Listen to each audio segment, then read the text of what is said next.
Hello, Crystal Palace. Welcome to the Upper Norwood Library Hub's Library Live Lunch.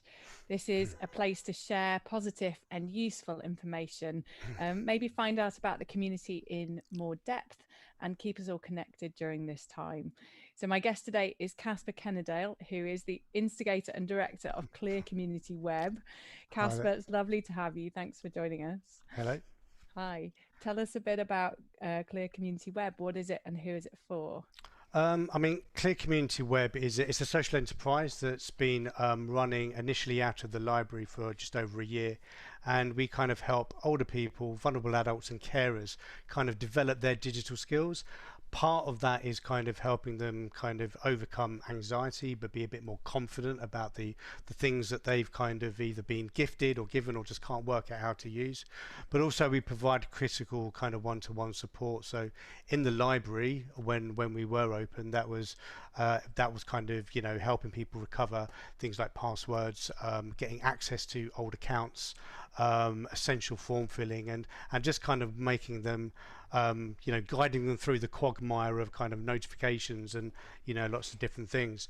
That sort of shifted and changed because, you know, with the current climate, everything has kind of quickly gone in online, become digital, and the primary kind of support that people haven't required is, you know, how do I kind of access either family members, care workers, my kind of the community groups that I were kind of was really reliant on, and so our kind of support's kind of shifted towards that.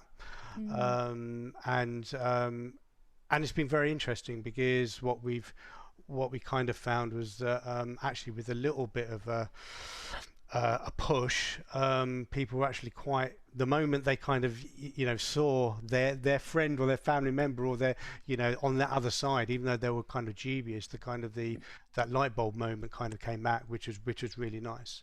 And especially when you're looking at kind of like groups, like for example we've got a kind of a regular senior group that we run a class every Tuesday.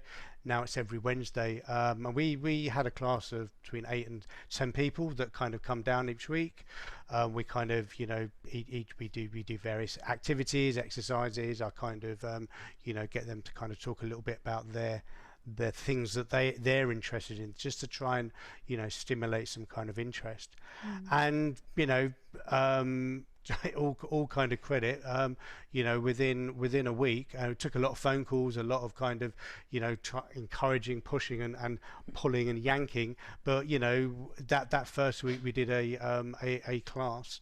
We had I think 7 people turned up to the first one. Wow. Yesterday 14 people.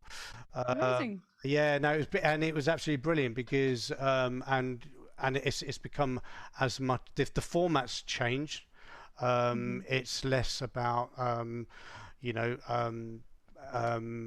motor skills, if you like. It's less about how you can move this and what button do you press. But we always start off with what I call Zoom aerobics. So it's it's just kind of like getting people to mute themselves, turn their video on and off, getting comfortable, learning how to do reactions, chat and stuff like that. And sometimes what you got to think of is that if you're just if you're in a work environment, or you're used to just playing around on your phone or whatever, something that's new, it's not the fact that it's second nature, but the fact that it's new doesn't faze you. And what you kind of find is that with phones, with tablets, with computers, you've got different formats, different operating systems. You've got this, that, and the other. One person's using this one, and there isn't really a common ground. So actually, I think for the people that I've been working with, Zoom has actually been very beneficial, because all of a sudden everyone's had to learn the same thing at the same time. And the beauty of that is all the facilitators are having to learn it as well. So it's all a bit of a mess, do you know what I mean? But that kind of, I think, has also broken barriers down a little bit. So you're not kind of you're not like the scary boss, do you know what I mean? It's like you're everyone's fumbling, and that's quite nice.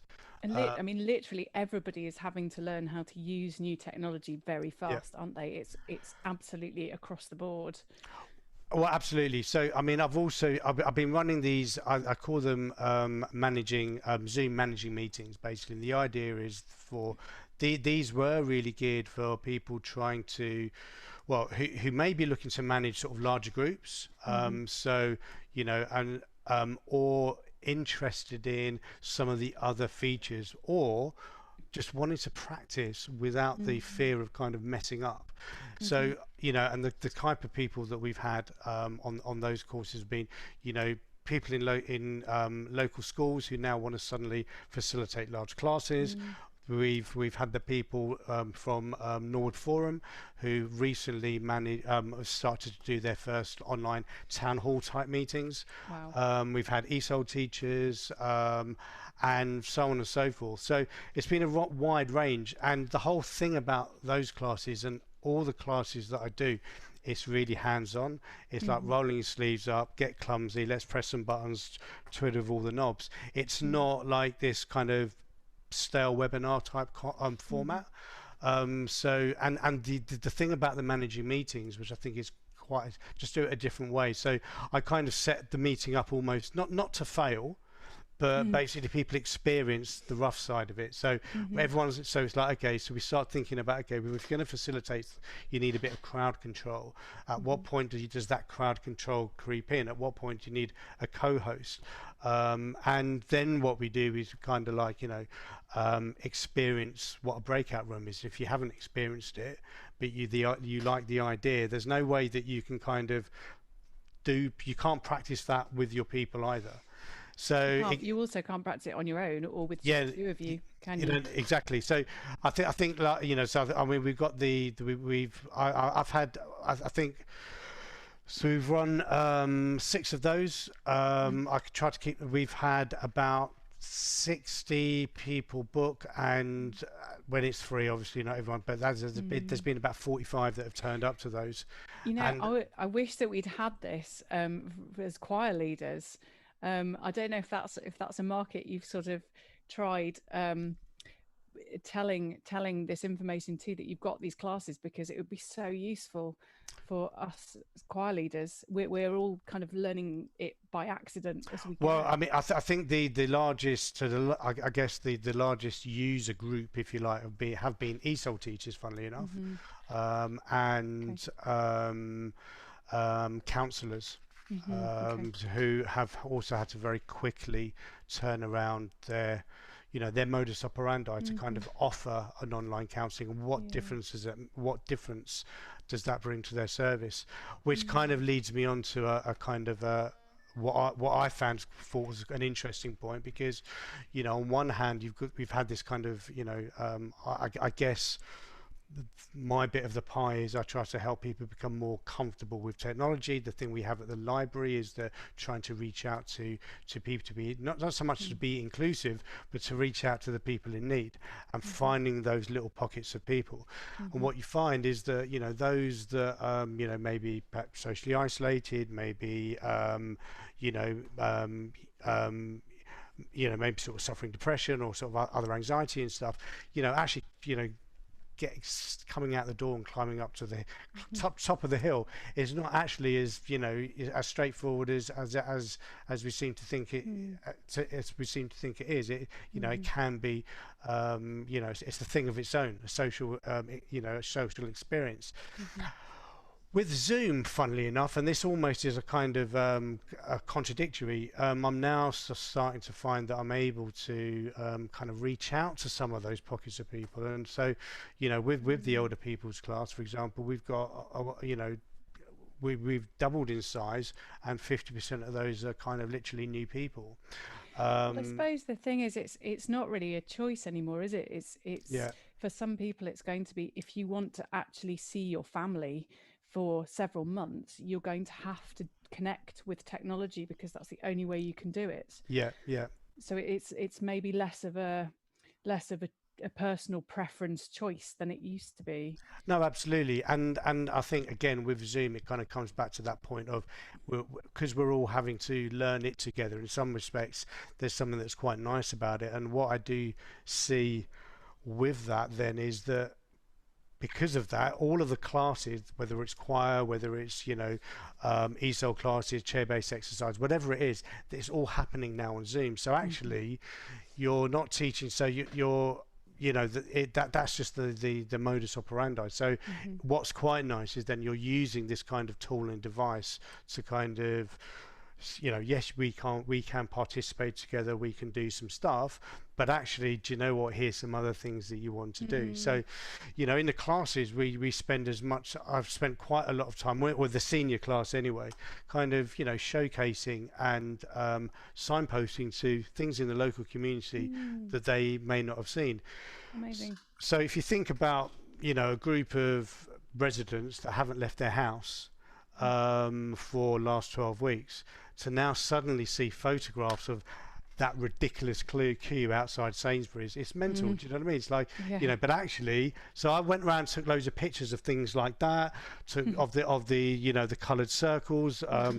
by the market, because all of these things are just nice little things, and Mm. just picking up little things from, you know, social media. So, for example, down near in um, the um, the the estate at the bottom of Gypsy Hill. Hmm. You know, there's a new kind of food bank and stuff, and one of the it's a Kingswood estate. So Hmm. PG Time Bank and Kingswood Community Shop have kind of pulled together. They've Hmm. sort of got a food service down there, and one of the local residents had you know, potted up loads of plants, stuck them outside, you know, stuck a sign up and kind of said, you know, this is our, you know, we want to raise money for the food bank. They apparently raised sort of over £300. Now, Wow. this was like literally um, 2 roads away from one of the people in the class. So to kind of say, look, Mm, actually, this is outside. This is what's happening. You know, and that was just really nice for yeah, them to see. But yeah, also, that's it's brilliant. a way in to kind of say, well, actually, this is something that you can use. That's a good side of social media, I guess. Mm, yeah, Um, definitely. you know. So tell us, you touched on this a little bit, but tell us about your teaching ethos. How do you say you get a lot of people who there's maybe some resistance or there's challenge in getting to the point of coming to the class. Yeah. So how does your teaching ethos kind of help people through the anxieties and things to be able to do this? Well, I'm not sure if it's an ethos as such. I think that I think understanding that even when you explain things very simply, you almost need to halve that and halve it again and halve it again, and really just lay things out, but just appreciate that, actually sometimes it's not so much about learning a skill. It's not so much about taking someone from A to B, because if that was the case, that'd be quite easy. It's just you Mm-hmm. just need to do it again and again, and eventually they'd get there. There's a lot of other emotion involved. There's a lot of anxiety involved. There's a lot of frustration. So prior to all of this situation, a kind of a big area of frustration is around, well, my nieces, nephews, it's all second nature to them. I don't want to ask them a silly question, or it's like, Mm-hmm. granddad, are you asking me that silly question again, or whatever it is. And, I can kind of brush over that quite, glibly, but actually, they're kind of real things. And what you Mm-hmm. find is often a family member isn't necessarily the best Yeah. necessarily the best person in kind of both directions, because also people want to kind of go off and kind of come back and say, look what I can do now. So Yeah. that's on kind of like one level, but you've got this other level where the technology, but also the services that are being pushed forward are really now increasing a divide between those that can and can't. And part of that is um, and actually just seeing that kind of unravel can be, it Mm. can be quite shocking. So for example, a particular person we were kind of helping on a job search a few months ago, we're talking about someone applying for a job as a driver, that was just about, I think, borderline minimum wage, but in order to get that job needed to acquire their own smartphone, Wow. and therefore with the smartphone needed to acquire more data to facilitate the job, in Mm-hmm. order to then be able to log on to a work system, to then log hours, and then at the end of the week to then be able to somehow navigate creating an invoice. Mm-hmm. So Wow. That's a so you lot of talk. different things to learn, isn't Yeah, it? no, absolutely. Well, yeah, different things to learn, and if you learn them, okay. So even if you've learnt them, that's a good additional 4 hours of activity that person has to do. So if someone is being paid, let's say on a good week, they manage to get 35, 40 hours of delivery driving Mm-hmm. at at kind of like living wage. Okay, Mm-hmm. they're then expected to do another 4 hours or 6 hours unpaid in order to for the admin, in order to get paid for that work they've Mm-hmm. just done. Mm-hmm. And people don't quite realize that that's quite a big thing, Yeah. um, you know Yeah. Yeah. Fascinating. Um, you were just going back slightly. You were mentioning about some collaborations that have popped up, and I think you've got some really interesting collaborations that have sprung up as a result of lockdown. You want to tell us about some of those? Okay, yeah. So there's a few things. So one of the things we've been asked to do is kind of construct and run a pilot program for a couple of housing associations that in Lambeth, whereby they are they've identified certain beneficiaries that are you know residents that they've deemed to be the most in need of accessing kind of the outside world, and we're going to be running a program whereby they kind of get loaned an iPad, and we kind of monitor their kind of, not so much their training, but they monitor their uptake on certain things with a goal of being able to complete certain activities. One of them will be things like, being able to keep in contact with a caseworker, make contact with a family member, that kind of thing. And the idea is to kind of monitor this over a 12-week period and just kind of assess it, and hopefully that could be something that could kind of broaden out. But that's going to be part of a research project. The other thing is kind of looking to work with some of the other charities working with older people and looking at training their existing volunteers to look at how they can kind of enable, because charities they already have an outreach service, if you like, but we would provide the kind of the technology enabling part of that service. And I guess the third thing, which is very specific to do within the library, is kind of really developing a kind of a digital champions volunteer program. And the idea for that would be that the library would become a kind of a centralized point in sort of southeast London, hopefully, to provide a consistent level of training for digital champions, to kind of help other programs in other buildings, but also one-to-one kind of support as well.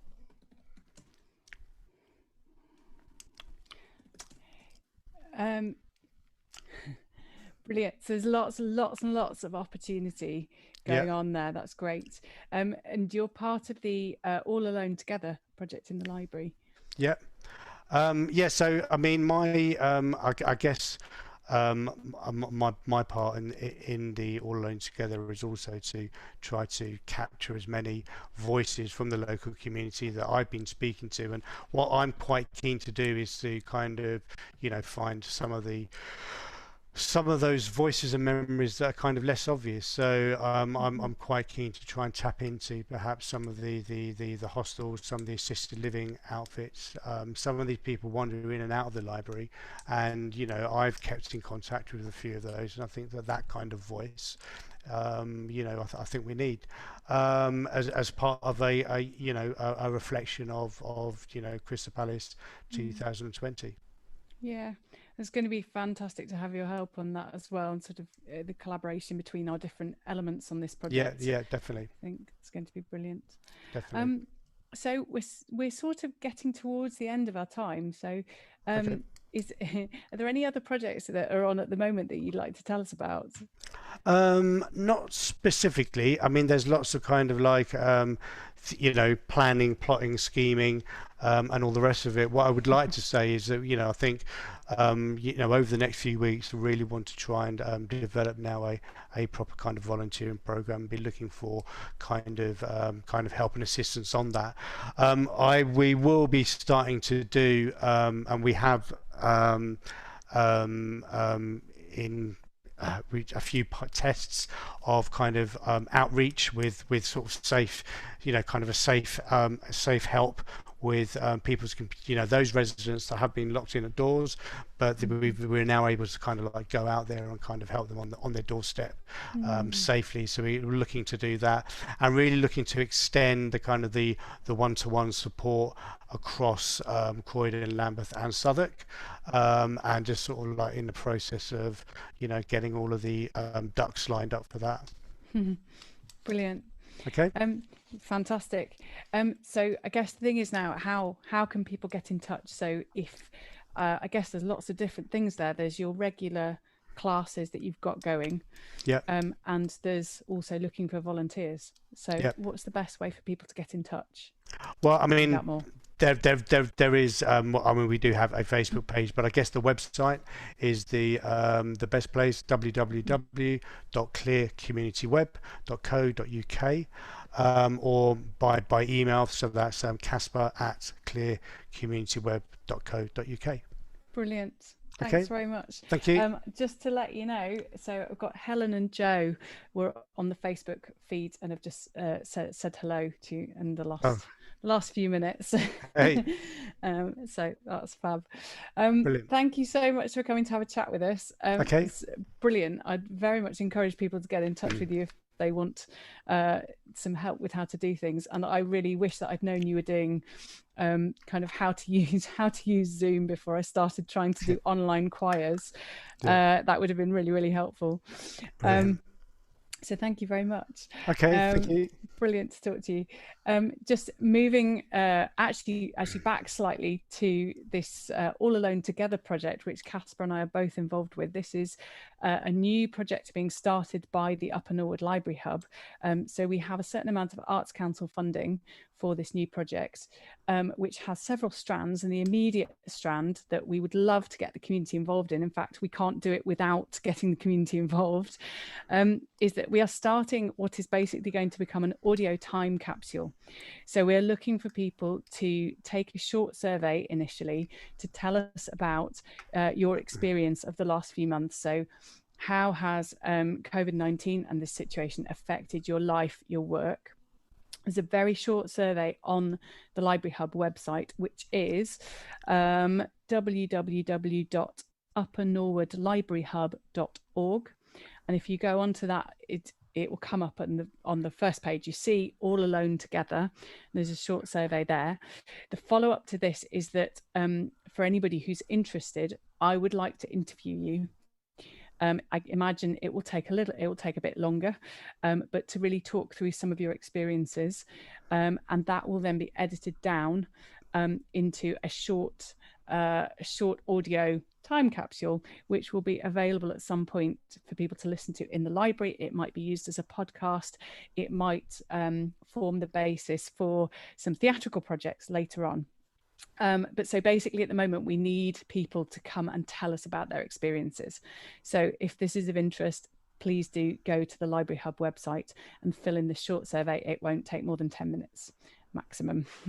And we'd really love to hear from you, looking for as much diversity as possible. Anybody in the boroughs of Bromley, Croydon, Southwark and Lambeth is welcome to take part. So please give us a shout. We also have some slots available for presenters on the live streaming program. So if you're interested in that, if you've got something you'd like to share, try teaching live through Facebook, then get in touch with us at info@unlt.org. And then I think the other thing, just as always, there's a huge live streaming program. There's lots of stuff on there, from morning meditation, yoga, singing, live music, Friday night covers cafe, cross stitch with Alice, all sorts of things. Please do check it out. And I will be back tomorrow with Tanya Raste, who is going to enthuse us with networking. And believe me, as somebody who has always cringed at the word networking, she is awesome and she will really change your view. So please tune in tomorrow at midday for the Library Live Lunch with Tanya. Hope to see you then. Caspar, thanks so much again for joining us today. It's lovely to chat to you. Take care, everybody, and we'll see you soon. Bye for now.